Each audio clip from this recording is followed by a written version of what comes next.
we're talking to Dr. David Rabin. He's an MD, a PhD, and a neuroscientist, board-certified psychiatrist, health tech entrepreneur, and inventor. We talk all things Apollo Neuro. We talk about entrepreneurship and how he's been able to raise, $35+ million for his company. And let's dive into this episode of The Happy Hustle. Want blissful balance in your personal and professional life? Great. What's up, guys? My name is Kerry Jack, and I want to help you happy hustle a life you love, one full of passion, purpose, and positive impact. I'm a lifestyle entrepreneur, a professional model / actor, a digital marketing specialist, a podcast host, author, a biohacker, an eco-warrior, a martial artist, a hippie cowboy, and a humanitarian. My goal is to educate, inspire, and entertain you to live a life of passion, purpose, and positive impact. It is time to happy hustle your dream reality. All right, Dr. Dave Rabin, welcome to the Happy Hustle Podcast, my man. I am super stoked to rock the mic with you. Stoked to be here with you. Thanks so much for having me. Yeah, man. I mean, you are a neuroscientist. You are a psychiatrist. A psychiatrist. That's how the Europeans say it. Is it? Yeah, the psychiatria. See, that's why I said it like that, because I'm very cultured. And living in Montana, and my culture came through. Although I have been to Europe plenty of times, lived in Spain for almost a year.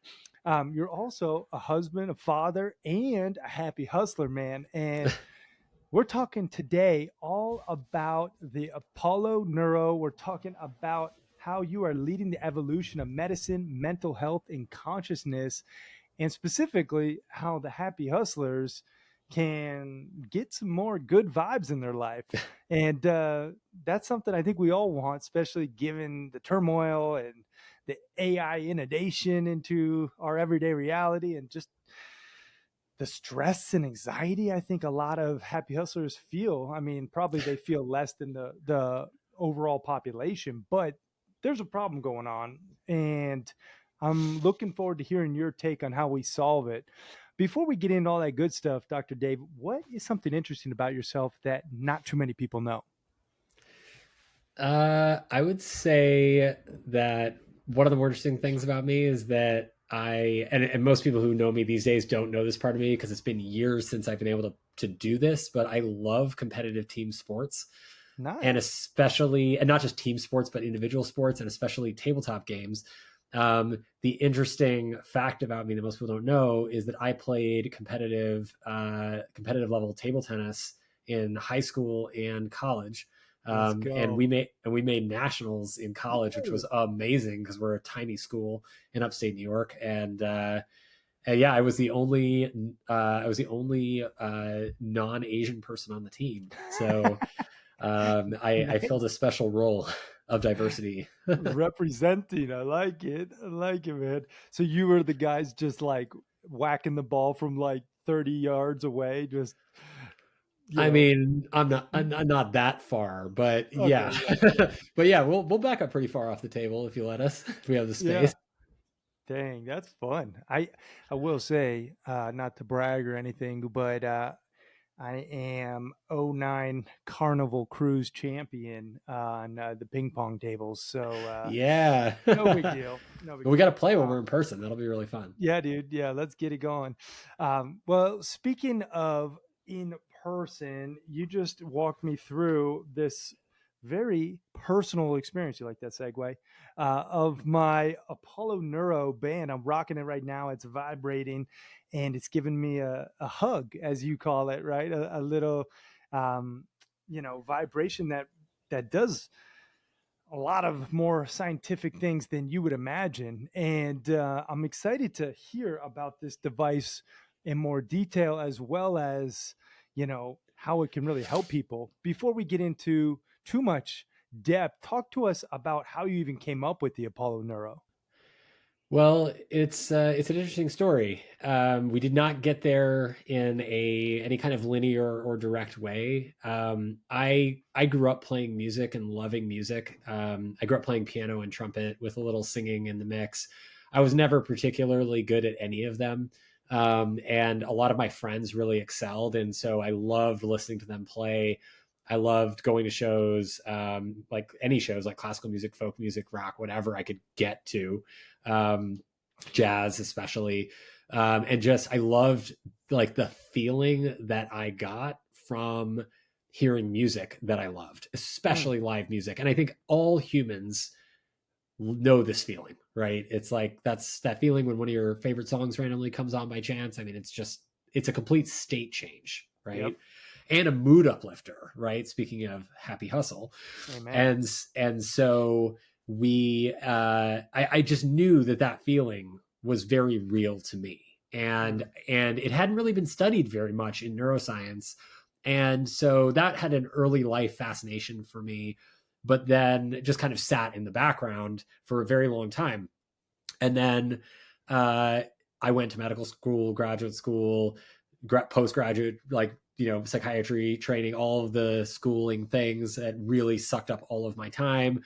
And in around 2012, I found myself seeing a lot of mental health patients and working with a lot of veterans and starting to see more people who had severe PTSD, post-traumatic stress disorder, and just noticing that a lot of the treatments they had been provided by other doctors who were doing what it says in the book to do, and the treatments we were providing that were the next steps that the book said to do were not working for most of them. Like over 70% of these folks were never getting better. They were stuck with their illness for life. And that really stuck out to me, that because we don't have in Western medicine, most of our treatments for physical health conditions have a much better than 50% remission rate. But with mental health, that's not the case. And PTSD is one of those disorders where more often than not, people, like over 70% of people, never get better. That's a terrible statistic. That means something about the way we're approaching this just doesn't seem right to me, right? Like maybe we're not thinking about what's going on in the right way in terms of symptom management with medication. So over time, I started to just read everything I could find on this, including research on psychedelic assisted therapy, because around 2012 is when most of the early psychedelic assisted therapy papers started coming out of our current generation in peer-reviewed, world-renowned scientific journals from major labs and clinics across the world. And as I started to see these articles come out and getting like critical acclaim, and getting results with mental illness that had never been seen before, like basically reversing the results, somewhere between like 70 to 80% of people were getting better now with these medicines with just a few doses. Wow. And can you hang on one sec while I get my puppy? Yeah, I hear that little pup. Yeah.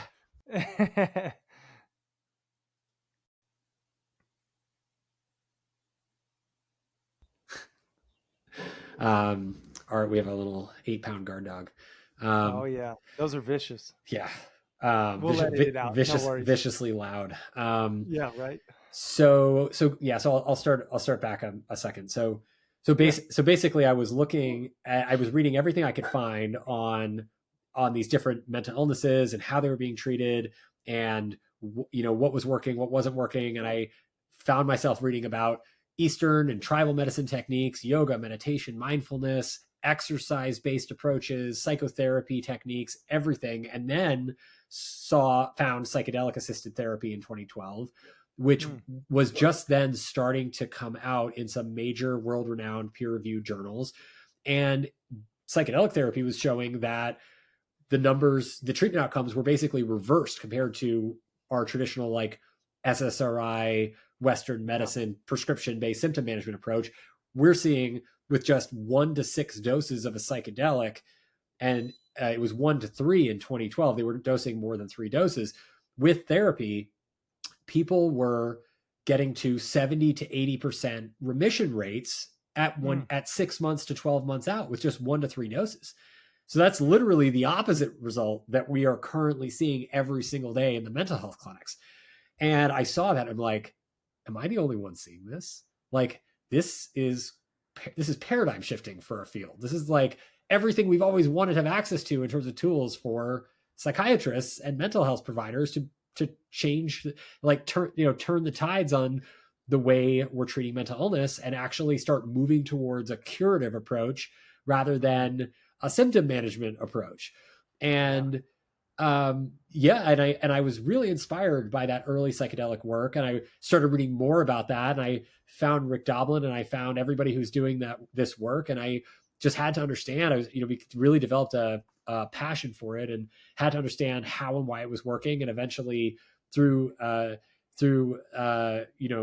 good graces of Rick Doblin, who's the executive director of MAPS, that leads most of the MDMA work, and many others, I was able to kick off a very important study on psychedelic research that really focused on trying to figure out what's happening in the body when we experience stress and trauma. And then if we fix the body, then maybe the mind will follow, right? Maybe we don't need to target the mind first and give people a bunch of instructions of what to do for their bodies. Maybe we need to get the body right. Then the mind will follow along.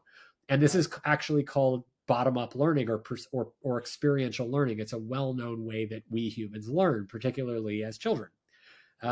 Very famous book that many of your listeners are probably familiar with that talks about this is called The Inner Game of Tennis by a very famous USC coach, as a better way to learn how to play sports. And so, long story short, when I started pulling on these threads of how psychedelics work and how our psychotherapies work and how breath work and meditation and yoga and all these different other techniques work to help people with trauma heal, I realized that they're taking a totally different approach than most prescription medications we use, which is targeting the autonomic nervous system, which governs our fear and safety responses in our bodies. And trauma is a disorder of learned fear. So the theory is, the going theory that we were coming into this with was, well, if trauma is a disorder of learned fear, then healing it is, and psychedelic medicines really support this, is healing it's a process of relearning safety and remembering safety. And so then I thought, well, of course, it came right back to me. I think it was probably at a show, and I was like, wow, I feel so amazingly safe and comfortable right now because the music was so good and the people I was with were so great. I was so close with them. And I was like, if I could get this from music, maybe I could get this from touch. And maybe we can compose music for the body instead of for the ears using sound waves. And so then I went back to the lab, and my team, we started to work on how to compose these things, and we tested for years and on ourselves and our friends and family and everybody we could find. And we figured out how to tune very specific sound wave patterns that are effectively what comes out of your subwoofer. You could probably tell what kind of music I like to listen to based on that statement. And what comes out of your subwoofer is deep bass frequencies, which under 200 hertz. And we took those rhythms and then modulated them at a rate that the touch receptors like to receive, not the ears. So you can't really hear Apollo vibrations. That's why. But the skin feels them very strongly. And then we just sent them to the body and measured people and saw what happened. And then lo and behold, we discovered that this actually reliably improves energy, mood, focus, sleep, public speaking, and heart rate variability, and a whole bunch of other interesting metrics that are important for longevity and quality of life. Yeah. Damn. What a story. I mean, you really covered the gamut, when it comes to where you started and where it ended up. And I mean, it's cool to hear the different nuances that have all played a part in Apollo Neuro, the wearable tech that is now available, right? Because like anything, nothing happens overnight. You have to really take your time, iterate, evolve, and you could tell the thought and the attention to detail with the design of it, and just the overall the app is really well done. Oh, thank you. Yeah, it really is. I mean, I'm interested to hear more about the HRV, the heart rate variability component, because that truly is one of the most reliable non-invasive measurements of longevity, right? So how does this wearable increase HRV? So most people don't know what HRV really is. So I'll break that down really quick because that will Please, help yeah. explain. So heart rate variability, HRV, is the amount of change in the time between each beat over time. So it's the rate of change of our heartbeat. And the reason why this metric is interesting is because it is a biomarker for vagus nerve activity. Mm. And the vagus nerve is the single most important nerve in our bodies that governs all recovery and Mm. everything our bodies do when we're recovering. Mm. So when we're sleeping, when we're getting ready for sleep, when we're meditating, doing gentle light yoga, when we're taking slow deep breaths, when we're getting a hug, when we're feeling ocean waves wash over us, when we're smelling our favorite food our parents make, etc., hearing our favorite song, right? All of those things boost vagus nerve activity for a certain amount of time. That's why you feel calm in those situations. And when you boost Mm. vagus nerve activity, the vagus nerve tells the amygdala, the fear center of the brain, which shuts down vagus nerve activity because you don't want resources going to your reproductive or digestive system when you're running from a lion, then you would die, Right. right? So it shuts all that. It's designed to shut that down when we're under stress or threat.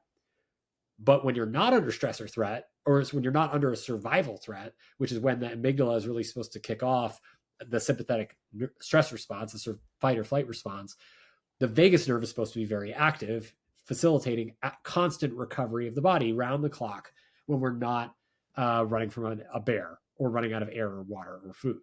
So the way that Apollo works is that it activates vagus nerve activity very gently around the clock. Mm. And when what we figured out was that if you get a hug or somebody you like holds your hand, you see these tremendous bursts of vagus nerve activity and your HRV goes up. And HRV is not just a predictor of living a long, healthy life, which we now know from recent studies of blue zones. It's also a predictor of not of recovering from injury faster. It's a predictor of sustained peak cognitive performance.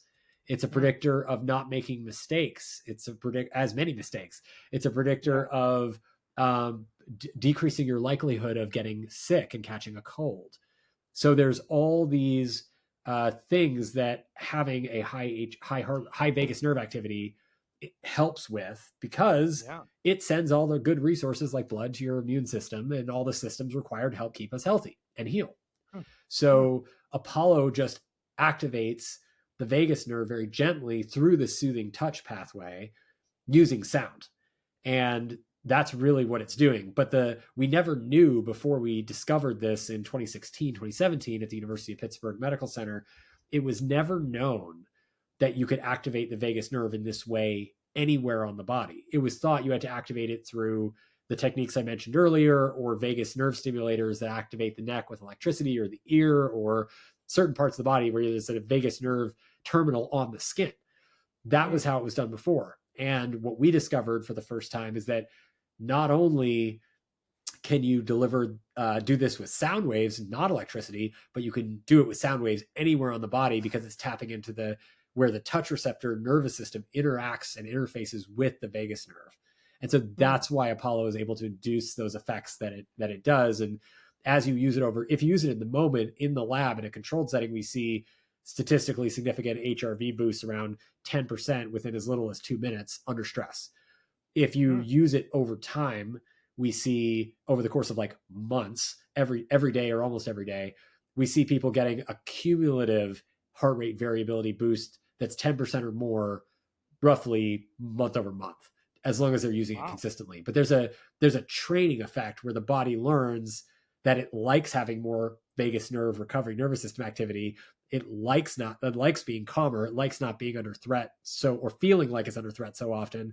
And so then it learns to achieve that state on its own. And that's why you start to see that when you use tools like Apollo or do breathwork or meditation over time, your HRV continues to go up, even if you take breaks from doing those activities for a certain amount of time.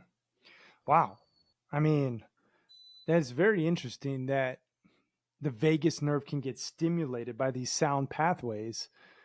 And for those people who don't know, vagus nerve is in your neck, correct? And it's everywhere. Well, it starts in your brainstem and then it innervates your entire body. And I didn't know it goes. So it really trickles. Yeah, pretty much it touches every limb as well. Like pretty much every organ system, and it's nicknamed famously the wandering nerve because it's so ubiquitous throughout the body. Really? Yeah. That's it. That's crazy. Wow. See, Yeah, I'm learning it's a ton. it's an amazing nerve. I mean, it's Yeah. probably like, if you think about, like, all the nerves we have are amazing and they contribute to Yeah. our life so much, but the vagus nerve is easily one of the coolest nerves in our bodies Wow. that popular culture is finally starting to catch up with. I've never heard a nerve called cool, but I'm gonna start saying it's the coolest nerve, the old vagus nerve. Um, so with that, you know, it almost seems too good to be true to hear like all the positive benefits that this Apollo Neuro, you know, delivers. But you have like years and years of studies showing this. That's what I really like about your stuff is, you're backed by scientific studies and a lot of validation around it. Not to mention, you know, the I don't know how many you've sold these days, but what's the number? What are we at nowadays? How many of these have touched the bodies? I mean, we're in like the hundreds of thousands. Yeah. So you got Yeah. real world. I mean, that's awesome, dude. So Tons of data. Yeah, we yeah. have over 17 completed clinical studies. Do you have So 17? Jesus, dude. most of which are with university partners or clinic partners Damn. that weren't conducted by us. So they're completely unbiased. These people have like no interest in the results being good or bad. They don't care. They're just trying to help their patients. And Wow. so, yeah, because I come from a very strict academic science background, I brought that into the company at the founding, and Yeah. as my like influence into the company, which I think is really important for companies to take into account, because if you can, this is a formula for how to conduct good science and Yeah. to imbue the scientific method into your work, whatever it is you're doing. If you Right. can prove that what you're doing works, it's going to work that much better for everyone and Amen. your customers, right? And you're going to actually have a major impact on the world. And so we did 4 years of research across over 3,000 people Damn. of this product before we actually brought it to market. And that's how we were Wow. able to release something that people liked, number one, and used, number two, and actually delivered the stated benefits, number three. Right. Right. Yeah, that's the difference is like having the validation behind it scientifically from the beginning. I think that's where a lot of companies go awry is they make false claims. They don't have the literature to back it up. And this is a pro tip. And when you're happy hustling, a lot of our audience is entrepreneurs and, aspiring entrepreneurs. Pretty much every one of the happy hustlers out there falls into those categories because in order to achieve what we talk about, the three freedoms, creative, time, and financial freedom, you have to be an entrepreneur. You're not going to get that with the boss. Nope. You just won't. You'll have maybe one or two, but not all three. So I love to extract, wisdom from someone not only who has a great product, but also has done it in a way that is impacting millions of lives, with the science and technology. If you don't mind, let's stay here for a beat because this is fascinating. Did you guys raise capital to bring this to market? We did. You Yeah. did. How much did you guys raise? You mind me asking? I don't have the exact amount offhand, but somewhere like 35 million Did you really? Holy in crap. total. That's across like 3 rounds. 35? Yeah. Damn. And are you guys, That's small change for a hardware software company. that's true. Yeah, that In is true. retrospect, for anyone out there who's working in building hardware software in the wearable market, raise like 3x that. Oh, really? Yeah. Yeah. Yeah. Yeah. No, for real. That, I mean, we're like, it's just the amount of work, especially making a technology, like a hardware right. technology, the amount of work, and we do everything in the United States. Like we're the only wearable product that's manufactured in the U.S. We are Are you? Damn. designed and manufactured in the U.S. Wow. Built in Pittsburgh, Pennsylvania. Cool. I mean, which is where we developed the tech. I mean, Yeah. all of this is about empowering like individual sovereignty and local community empowerment, which is also a big influence that music had on me. Is that my wife and I used to throw as a hobby, we used to throw like monthly or quarterly music shows, bringing a bunch like live music jams and art shows, bringing a bunch of amazing hand selected live musicians from the community together of different backgrounds, like jazz musicians and rappers and folk musicians, and then with the visual artists, and just bring them together and seeing what they come up with live improv. Um, Yeah. and seeing the community coming together around sound, these Yeah. communal music experiences, was so powerful and required Mm. so little money to do. Mm. But so we were like, we could do this on the cheap, but when you run a startup, like especially like a tech startup, you don't want to do it on the cheap. Like that's No. not the right way to do it. And that was one of the harder lessons that we learned, because that ethos did not apply here. What it's good to be lean. Don't get me wrong. Like leanness is key, and we are really lean. But you always, when you're building something like a hardware, there's always risk involved that you don't anticipate going in, like COVID disrupting supply chains for 2 years. Right. Yes. And so like we would have never anticipated that. And we launched to market January 2020. So we were right at the beginning, right before anything about COVID, we had launched. So it was really hard. And I think like, raising more money when the money's there at the right valuation, like just do it and make your life a little more comfortable. Yeah. I mean, that's some sage words, especially in the wearable tech industry. I know one of our partners is Nurableai, the headphone company. Yeah. I don't know if you know Dr. Ramsey's, but happy to connect you. If not, they're great. He's been on the pod. But I'm all for, wearable tech that helps enhance the happy hustle mission, aka systematically harmonize ambition and well-being, and really helps people put the happy in their hustle, like Apollo does, right? It really, I mean, it's a perfect embodiment of this, and it's interesting to hear the entrepreneurial lessons behind it, because raising capital, I think sometimes raising capital gets glorified.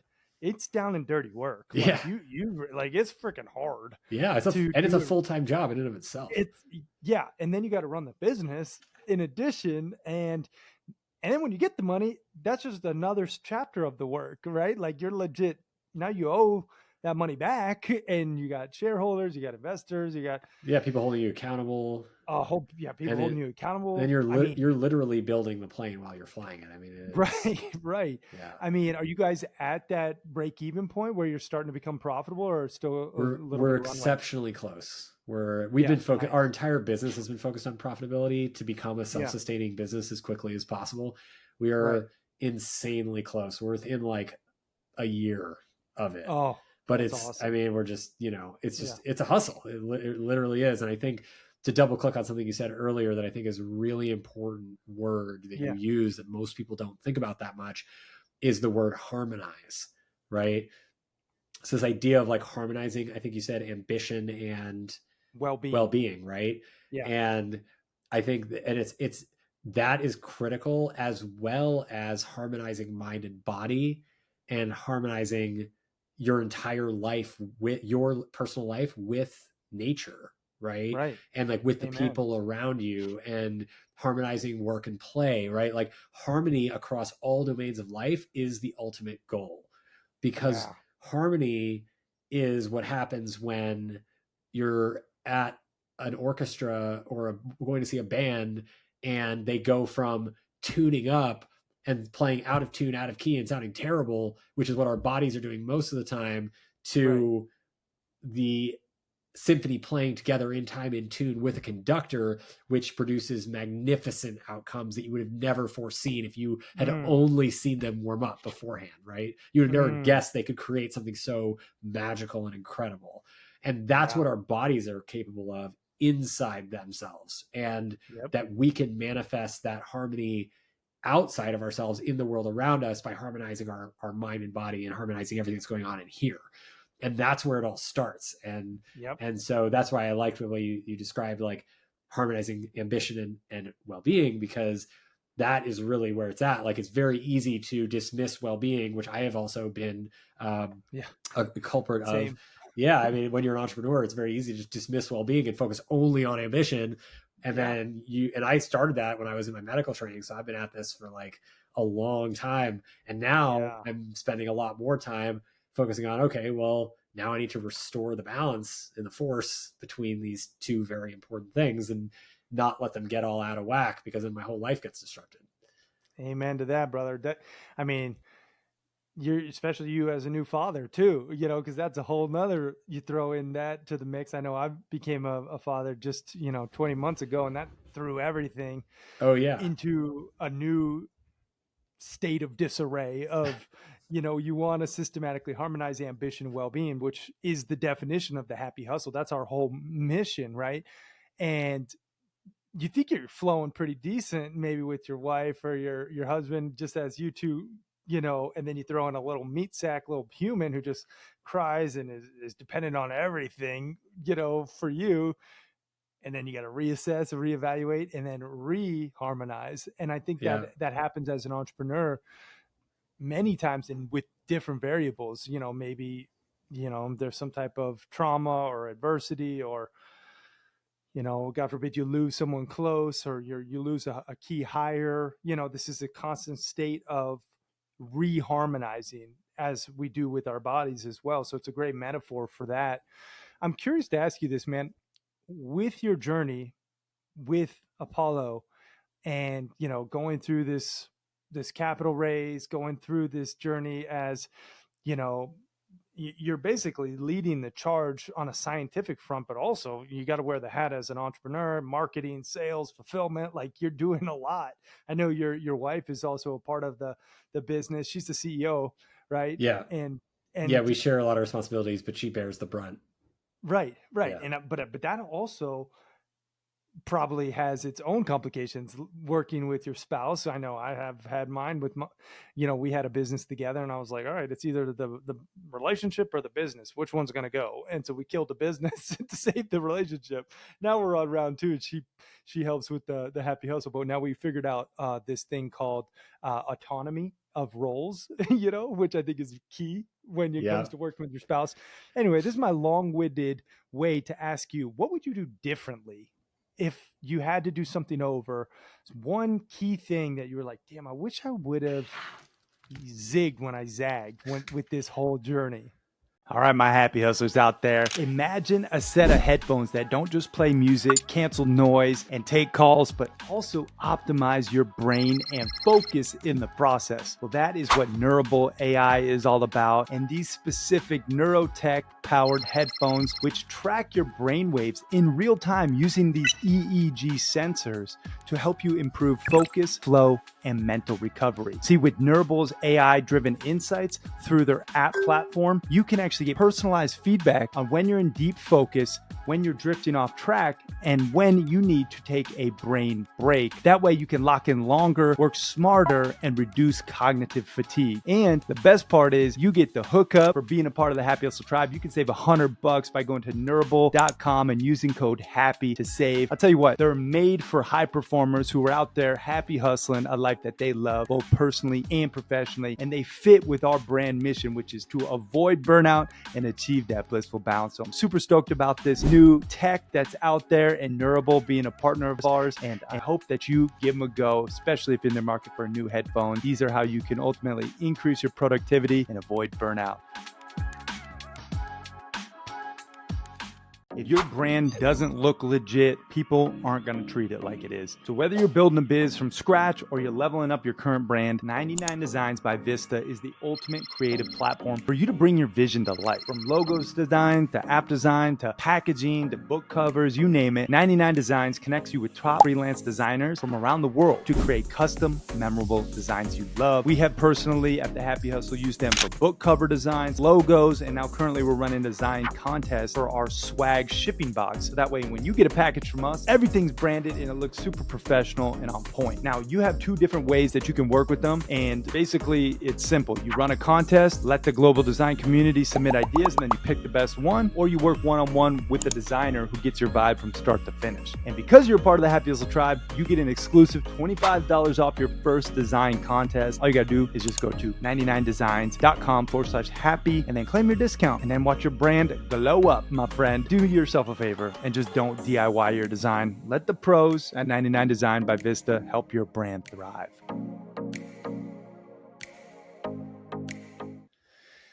That's a good question. I think I think the thing that I would have done differently is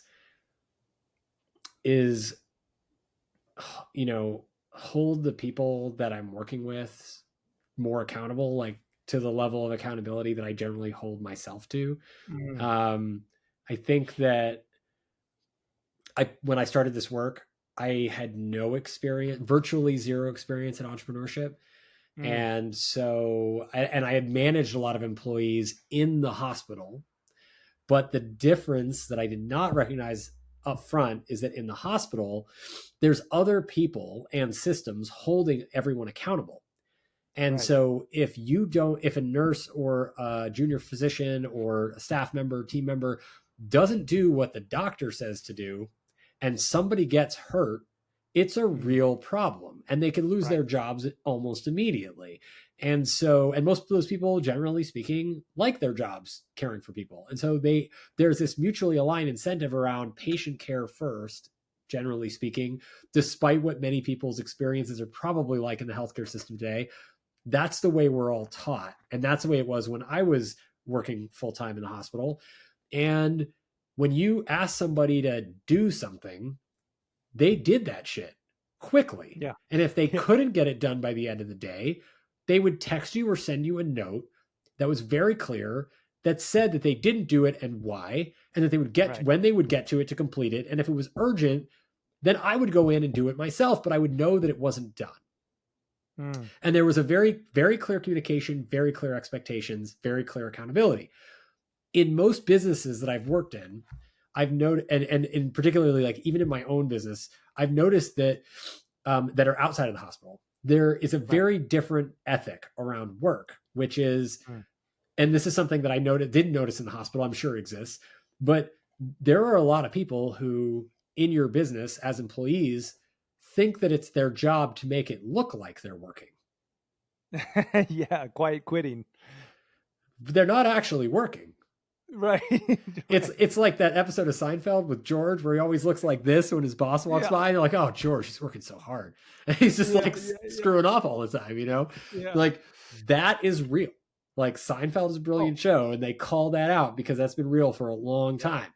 And people will oftentimes, if they are bored at work or unfulfilled or whatever, they'll make it look like they're working, even though they're not really doing much. And Yeah. when we went from a fully in-person environment pre-COVID to 2020 through 24, which is almost entirely remote environment, Oh, it yeah. became much, much more challenging to track what people were doing when, and to Right. really create structure around accountability and outcomes-based performance tracking and like all those things. Because we're running a business, we're managing like so many people and so many different processes and moving parts. It's hard to keep tabs on every single person to the T, and you don't want to micromanage people. You want to give people their autonomy. And we were like Right. a little too good at giving people their autonomy and a little bit Ah. not as good at making sure that we were creating the infrastructure to Mm, preserve firm accountability, yeah. and milestone checking and like all of those things. And, you know, like many businesses, like we got bit by employees who were like, said they were doing their jobs, but they were actually spending most of their time each week working another full-time job at the same time they said they were doing our job. You know, I it's like, see. and that's just, Yep. you know, it's, I mean, that's just one of many examples, but there's so many Yeah. situations where managing people in a remote environment on complex tasks that are Oh, yeah. sometimes hard to track is really tough, and it can make or break your business. And then how, whether it makes or breaks your business or whether it breaks it, has to do with how soon you figure out that people are screwing Yeah. around and how quickly you do something about it. Yeah. And Yeah. so I think, you know, for me, like I would have, had I known this in advance, I would have put, when we moved to a remote environment, I would have put, you know, worked with Catherine to put together, because she has project management background, very experienced Nice. project manager. I would have worked with her and Yeah. been like, okay, how do we create an accountability framework? Right? Right. How do we create a milestone tracking framework? Like, Mm, we understand KPIs, we understand OKRs, but like there's more to it than just that. Like we need right. to have an infrastructure and a company culture that encourages and rewards accountability. Amen. That's That would have been the major thing I would have done differently. yeah. Yeah. I mean, you nailed it. Like sadly, and this kind of plays into the problem we're solving with the happy hustle, but sadly, studies show, according to Gallup State of the Global Workplace study, that 2 out of every 3 employees are said to be disengaged and unhappy or unfulfilled with their work, which results in quiet quitting and disengagement, right? Yeah. And so, I think how do I think they you quoted me in that publication. did I they? think Oh, so. well, I mean, shit. There you go. That that that status kind of alarming as an entrepreneur, as a leader. It's You're like, astounding. damn, yeah. It's like, okay, well, how do we solve that? And that, not that you probably know this, but we're building out as a part of the Happy Hustle SaaS. So we have software as a service to combat that disengagement and churn issue, which is arguably the largest cost one business will ever occur or incur. And so we have a way to measure in the 10 alignments your team's daily scores, will you, in terms of engagement and ultimately happiness and productivity, which are correlated. And then we have weekly check-in calls, and then we have monthly incentive giveaways. So we have 5 companies that are going through our beta to become Happy Hustle certified entities, which show the marketplace that you actually give a shit about your employees personally and professionally. So when you're a Happy Hustle certified company, that is kind of it means something, right? And so that's this issue that you mentioned that you have learned throughout your entrepreneurial journey is something I think all of us entrepreneurs realize one way or another. And if you don't realize it, hopefully this conversation with Dr. Dave makes you think, and oh, who on my team isn't actually doing what they say they're doing, or what independent contractors are dragging out the timeline, because I know we all have that. And it's, how do we align incentives, right? That's the solution. How do we share in the win for Yeah. me and my team? Not that we have it all figured out by any means, but I like to give bonuses based on performance and based on sharing in the win. And it's just little stuff, tying them in, company culture, values, cadence, stuff like that, that builds, even in a remote environment, that camaraderie, right? So I'm glad you mentioned that. That's a great takeaway. And it's exciting to hear where you guys started, where you're at now. And I mean, really, like, the journey that you've been on when it comes to managing, let's just say, mental health, anxiety, stress, burnout, which are at an all-time high, as entrepreneurs. I mean, specifically for yourself, what do you do to manage those things? I know obviously the Apollo plays, but what do you do to make sure that you're in that harmonious state when you are, leading your company? Yeah, that's a good question. I mean, like using Apollo has been life changing for me. I Yeah, can't, like, they say that like a lot of inventors invent stuff for right. themselves. They don't realize it, but like that is very much the case in this case. And I always grew up having trouble focusing and having a little bit of like public speaking performance anxiety. I have, I still have a teeny bit of trouble focusing, but like in general, my focus has improved at least 50%, at least. Damn. And I have zero public speaking anxiety anymore. And I attribute it Awesome. completely to just practicing doing hard things with Apollo, like at my side. Yeah. And it has been like next level. And I think that we're actually using it in a lot of corporate wellness environments right now. Really? Um, We'll have to and talk it, about plugging you guys yeah, in we should too. definitely talk about that Yeah. offline. That would be really fun, especially if you guys Yeah. have an assessment that you're doing, because that's never really existed before, to have a Yeah. really like validated assessment for burnout Yep. and corporate wellness that works. Um, but yeah, I mean, I think the other thing that I do that I've always tried to do is to really like balance work and play very Yep. carefully and very thoughtfully. Mm. When I'm playing, I'm not working. I'm not thinking about work.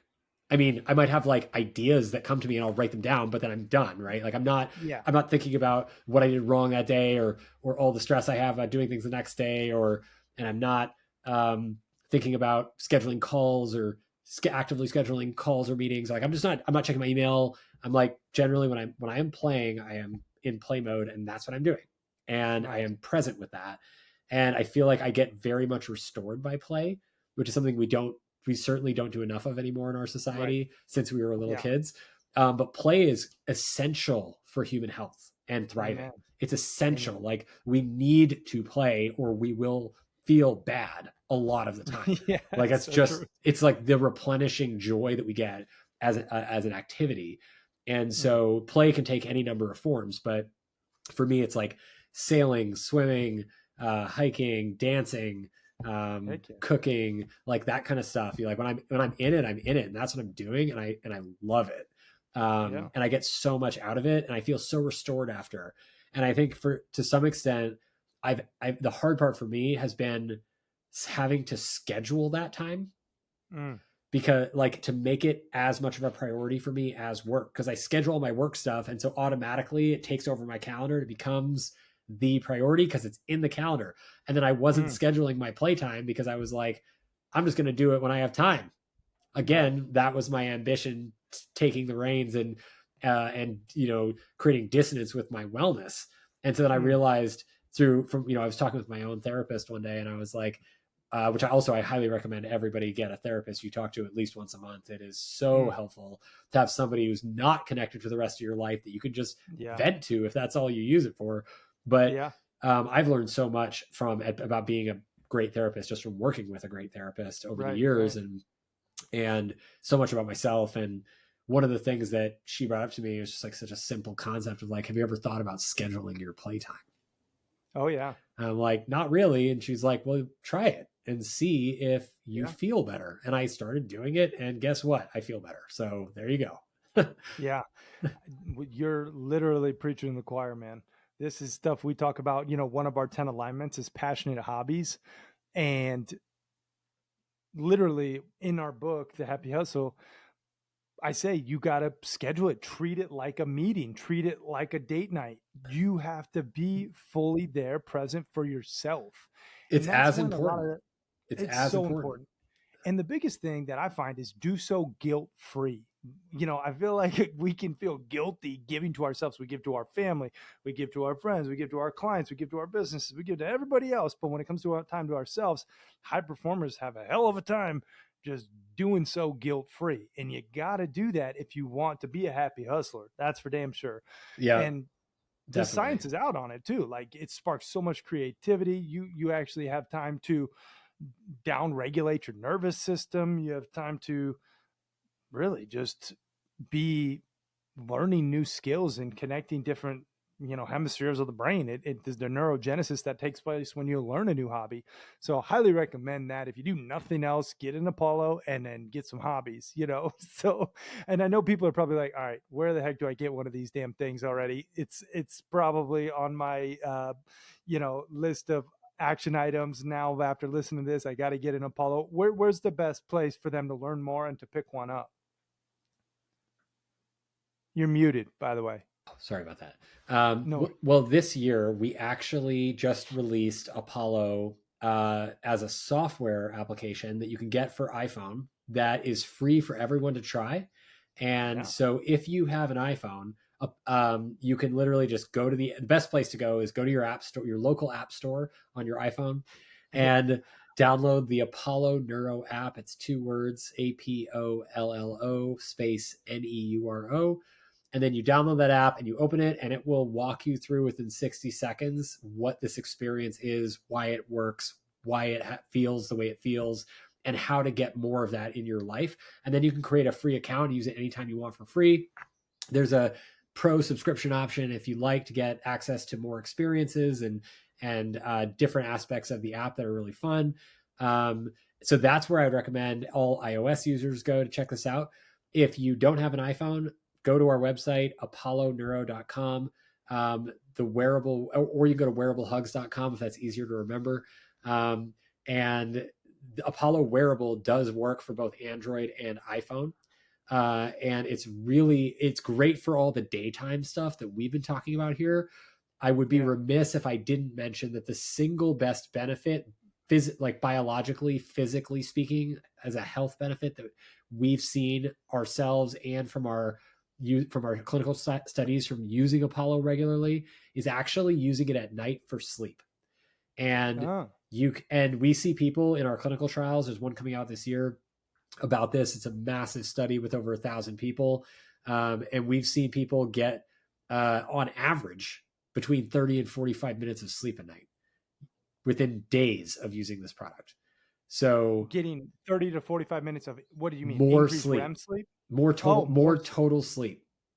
Wow. So that's, when you think about that across that might not sound like a lot, but that can take every night. Yeah. That can take you from poor sleep to healthy sleep in as little as one night. And tired dad to super dad. Yep. Exactly. Like that can literally be the difference between like getting into a fight with your partner because you're exhausted and you don't have the patience to be present with them, versus coming to a amicable outcome. Right, exactly. And then getting late at the end of the night, like get your pee-pee touched. Yep. Oh, you went there. I went there. Hey, these double as a little pleasure tool too, since we're talking about it. So they vibrate the shit out of my wrist. I'm like, where else could you put this, Dr. Dave? We actually, it's been done. There's a lot of exciting things that are coming for this technology that, pun intended. Yeah, we don't have time to talk about it all here, but one of them that we released this year for Valentine's Day, we released the what's called Apollo Sessions, which is that iPhone mobile app experience I mentioned that is free and shareable, so that you can share hugs with people you like. We wanted to make sharing hugs as easy as sharing misery, which is what most people do on social media. So that was our Valentine's Day gift to the world this year. Last year, we gifted the Love Vibe, which is a vibe that we discovered through my testing at conferences and events with women, where I found that there was a very specific pattern of vibration when delivered to the inside of the ankle that is around low 30s in the hertz range. So it's you can't hear it. It's very, very low vibration. And it increases arousal in women reliably. It increases access to climax for women reliably. Within minutes, it works. And we don't have tools like that for women, right? We don't have Viagra for women. We don't have these like arousal tools. And most people don't know this. I'm sure people on this podcast, this audience probably do. But over 70% of women, this is like a tragic statistic. Over 70% of women, including those in committed relationships, report not being able to achieve climax with intercourse. Oh yeah. Yeah. That is crazy. That's in the 21st century. A lot of fakers out there. Yeah. Well, because they feel like they have to. They don't want to fake it. No, right? I know. It's sad but true. Yeah. So, I mean, I've had plenty of fakers, I'm sure, in my day. It turns out we all have with those statistics. The chances are more likely we've had people faking it than not if you are somebody who has intercourse with women. So when I started to, pull the threads on this research, and in terms of like, why do women, even though they're in committed relationships, why do most women are not able to achieve climax with a partner, but they can by themselves? Well, the reason is because most women report not feeling safe with another, being vulnerable with another man, with a man. And so if men are have more physical prowess, they have more strength. There's this, huge, extraordinarily high common rates of physical abuse, sexual abuse to women as men, with men as the most common perpetrators. I mean, these statistics are real. And I think it's like 1 in 2 or 1 in 3 women has been sexually abused in their lifetime. I mean, this is a horrible statistic. So when you take all that into account, no wonder women don't feel safe. So when I started to look at that, I was like, well, Apollo's vibration patterns, all of them are designed around enhancing safety in the body. That's how you activate the vagus nerve, is through one of the ways is through safety. So I thought, well, maybe that's how this is working for women. And it turns out in our self-report study so far, that's what seems to be making the biggest impact. And it's really just safety, right? Like how primal and basic is this? It's like Maslow's hierarchy of needs. All of our needs don't matter if we don't feel safe. We can't achieve anything else in our lives. So true. Right? Yeah. Damn. That's like a massive takeaway. I hope all the happy hustlers really heard that, the safety component. Obviously the sexual benefits of Apollo as well. But the safety piece, like make your partner feel safe, make your clients feel safe. Shit, give them a happiness guarantee on the back end of your offering, or a damn warranty or something. Like your business partners, your team, increase the level of safety with your inner circle and with pretty much everyone you interface with that is someone you care about, and watch your life transform. So that's awesome, man. I do want to respect your time. We could go a long time, I feel like, talking about this stuff, especially this new can of worms we opened up. But I do want to put you through the rapid fire round. Let's do it. Before I let you go. So real quick, just first thing that comes to mind, you answer honestly. Are you ready, Dr. Dave? No. I mean, yes. Okay. You said honestly. Okay. Fair enough. I'm ready. Favorite movie? Go. Oh, favorite movie? Did the Notebook come up first? Just say it. You can say it. It's a safe place. I'm trying to decide between like the king of comedy and like Lord of the Rings, Fellowship of the Rings.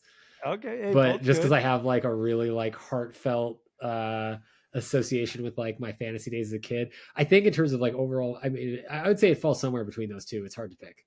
Okay, we'll go with those two. Favorite book? Favorite book is easily In Search of Memory by Eric Kandel. Nice. Favorite food? A specific food is hard, but I can tell you Italian food wins out hard for me. Okay. I would say probably like if I had to pick one Italian food that I was going to eat forever as my favorite food, it would be like spaghetti bottarga or something like that. Like some kind of like seafood pasta. Italian seafood pasta. What is your spirit animal? The snow owl. Oh, that's a new one. Best business advice? Trust yourself. There it is. Trust your intuition. Don't let people tell you you're wrong or you can't, or that you can't do something. Like figure it out. And if your intuition says something different than what you're getting from the outside, don't just dismiss your intuition. Like go figure it out.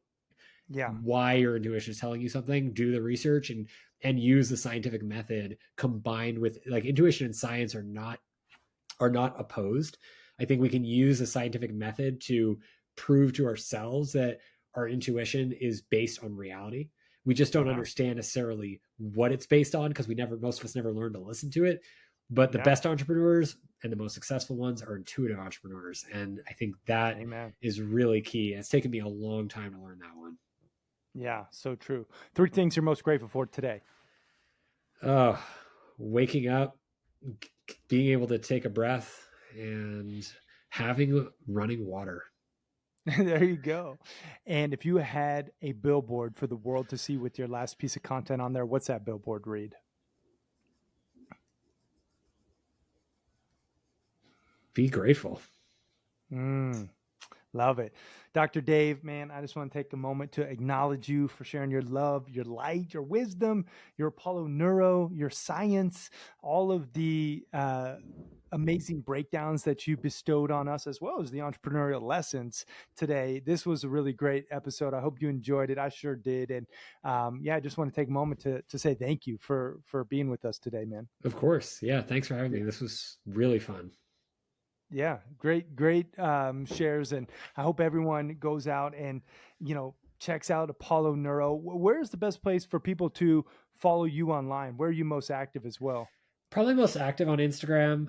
If you go on any social media platform, I'm on there as at Dr. David Rabin. And I also have two shows that are fun that people might like to check out because they're aligned with probably many of the interests of this audience.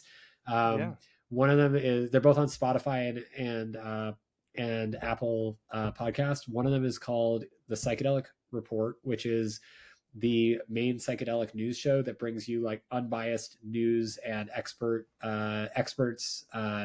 in conversation with me about the latest and greatest stuff that's going on in the psychedelic space, to break it down for everybody so that you understand what's actually happening and what these states are actually about. And then my other show, if you want to come find me there, is called Your Brain Explained, which is about deep dive into all different parts of consciousness and how we work as human beings that anybody can listen to and get. Yeah. Love it. Yeah, we'll link those up in the show notes, man. This is great.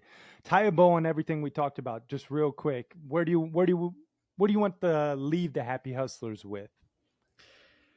I think the main, especially for this audience, I think that the main takeaway that I've learned as an entrepreneur and through the rest of my training, which did not teach me this, but I learned it the hard way in entrepreneurship, that I think is really beneficial to constantly remind ourselves of is that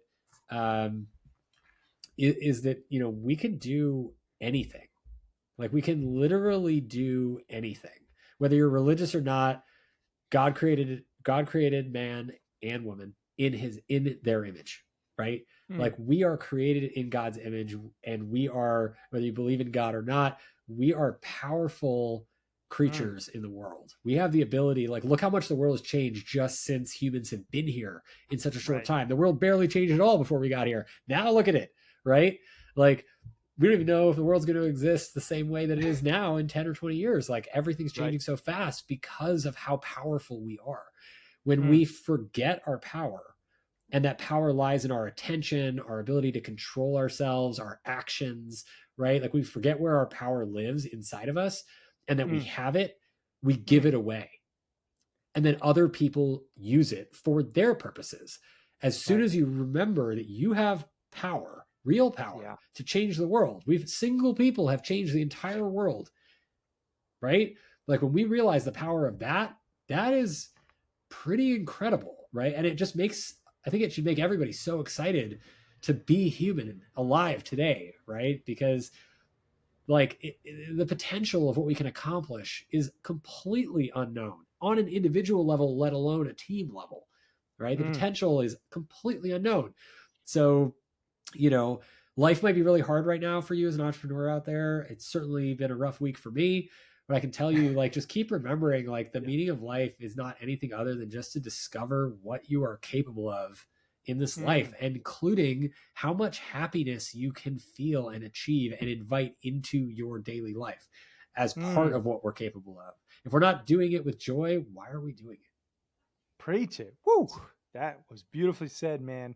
All right. Final question I ask all my guests. What does happy hustling mean to you? Yeah, this is it. Last one. What does it mean to you, happy hustling? I mean, it's exactly what I just said. Like, it's literally bringing joy into and finding ways to bring joy and gratitude. Gratitude's usually a great entry point for that, into every moment of your life and everything you're doing, whether you're like taking out the trash or doing your taxes or like, dealing with challenging employees or whatever it is, fundraising. Like if you can figure out this, if you can figure out the secret for you, which is personal, of how to find gratitude for anything about yourself or your situation that you're in, like the fact that we even have the privilege to fundraise, right? On the internet. 20 years ago, we couldn't do that, right? Like that wasn't a reality. Now you can fundraise from your iPhone. You can manage employees from your iPhone. Like there's all these things that we have now. There's all this privilege of technology that we have right now that I think just gets lost in the hustle. And it's really about making it happy. Like you guys, I love the way that you guys talk about this. And it's just harmonizing that ambition and that well-being, the wellness, so that you can figure out how to invite happiness and joy into every single part of your life. There's no part of your life where it's not welcome. It's just figuring out how to invite it in and keep it there. Love it. Heck yeah. Mic drop. Dr. Dave Rabin, thank you so much, everybody, for watching and listening. We are out. Peace and love, everybody.